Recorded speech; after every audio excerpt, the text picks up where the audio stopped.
In this video, I'll show you how to insert a horizontal line in Google Docs. A horizontal line is useful when you want to separate sections of a document, break up long content, or make headings and different parts of the page easier to see. In Google Docs on a computer, the built-in option for this is inside the Insert menu, so you do not need to draw anything manually or create a line with keyboard characters. To do it, first open your Google Docs document and click in the exact place where you want the line to appear.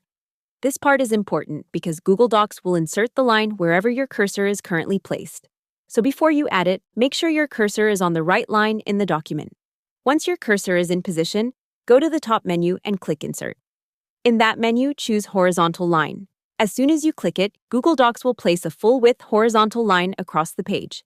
That gives you a clean divider between one section and the next, and it only takes a couple of clicks. Here's a simple example. Let's say you have a title, then an introduction. And below that, you want a clear visual break before the next section starts. Just click under the introduction, open Insert, choose Horizontal Line, and the divider will appear instantly. It is much faster and cleaner than typing a row of dashes or underscores by hand. Another useful tip is that you can use keyboard access to reach menus faster.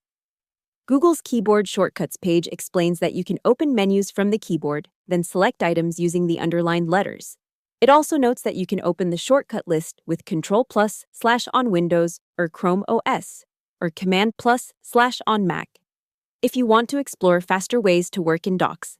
So the main step is very simple. Place your cursor where you want the divider, click Insert, and then choose Horizontal Line.